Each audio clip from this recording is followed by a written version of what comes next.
Hello grade 12s, welcome to this video on the membrane cell. Before watching this video, it's important that you understand the video about the electrolysis of saline solutions, because this is technically the electrolysis of a saline solution. It's just in this beautiful and rather complex device called the membrane cell. And that's what I'm going to be explaining to you in this video, specifically the electrolysis of a saline solution in a membrane cell. So this is called a membrane cell because it contains a membrane in between. This membrane allows cations to flow through it, but not anions. So that will make a bit more sense in a moment, and its use will become known to you in a moment. For now, let's start on the left side of this device. You are going to pump saturated sodium chloride solution, also known as brine, into the left side of your membrane cell. If it is a saturated solution, it means we have very high concentrations of chlorine ions in this solution. Now remember, if you have sodium chloride in solution with water, we have on the left hand side sodium plus ions, chlorine minus ions, and we also have water. Between the water and the negative ion, we will have a competition. One of them will be oxidized and the other will not. So you need to know your rules from the video on saline solutions, which says that the substance that will be oxidized is the one that is a better reducing agent. The better reducing agent will be oxidized. Except, there's an exception, when we have a high concentration of chlorine, it will rather be oxidized instead of water.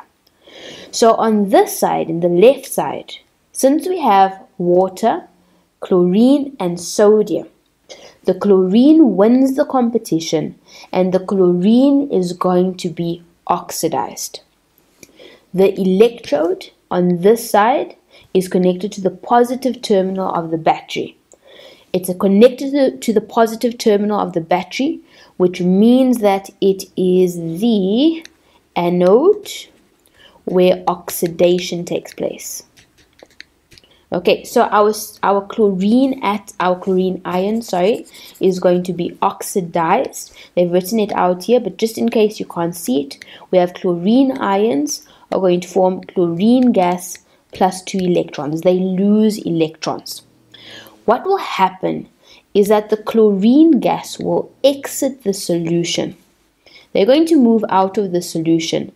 And this membrane cell has a part or a place in it where it has a hole through which the chlorine gas can escape, and it will then be captured so that it can be used for other things. Okay, whatever those things may be, whether it's being used in swimming pools, used in cleaning agents, the chlorine gas will be allowed to escape. Now remember, we said that this membrane allows cations to flow through it. You need to be familiar with the terms cations and anions. Cations, you learned in grade 10, are positive ions. Anions, you learned in grade 10, are negative ions. So what is going to happen is, remember on the left hand side, floating around we have chlorine ions, we have water, and we have sodium. The membrane only allows positive ions, cations, to pass through it and go to the other side. So we're going to end up with a whole lot of sodium ions moving over to this side of the cell. Whatever is left over on the left, so any dilute sodium chloride, it will be pumped out and will be replenished by saturated sodium chloride. The water molecules that are there, they will just move about either into, out of the cell, depending on which way we are forcing them to flow. Now on the right hand side, look, they are pumping in water. So what that means is that on the right hand side, we do not have sodium ions, chlorine ions and water. On the right hand side, we only have sodium ions and water. That's all.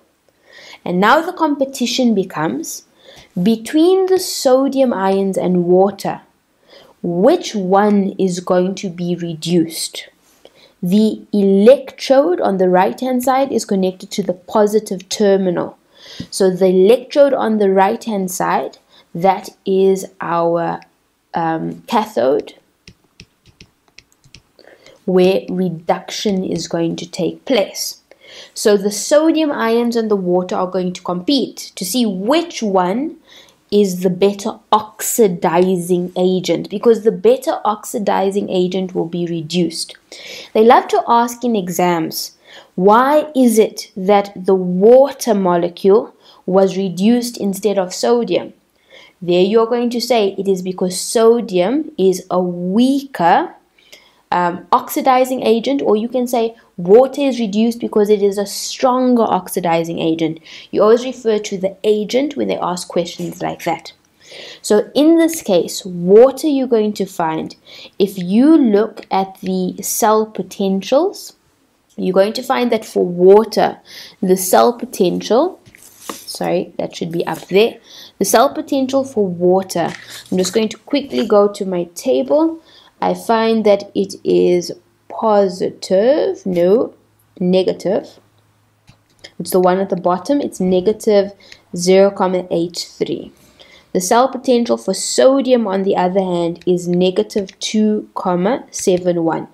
In those rules that I took you through in the video, the one video, they said that the one that has the less negative cell potential, that one is the one that will be reduced. And the reason is because it's a better oxidizing agent. So on the right hand side, water will be reduced according to the formula. So this is our reduction half reaction. It's going to be according to the formula 2H2O plus electrons are going to form hydrogen gas plus 2OH minus aqueous. Okay, that is our reduction half reaction.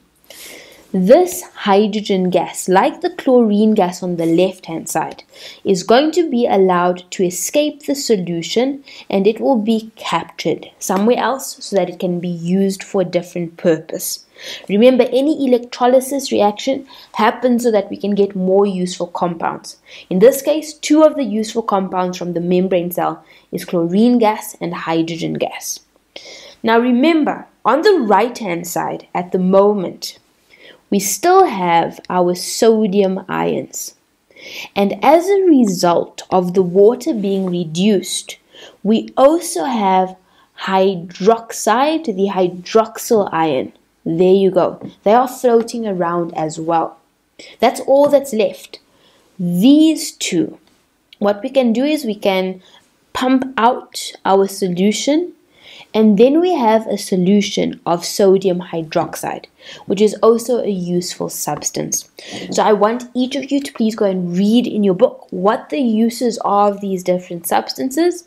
But right now at this point, I just need you to understand what the cell is, how it works, what the oxidation half reaction is, what the reduction half reaction is, why sodium is not going to be reduced while water will be reduced. And you need to remember that when chlorine ions are concentrated, they will always be reduced instead of, will always be oxidized instead of water. That's what you focus on. Make sure that you know how to write down the half reactions. That's what's important for this specific section of work. In the next video, the last theory video in the series of videos, we are going to be taking a look at the extraction of aluminium from bauxite. I hope to see you in that video.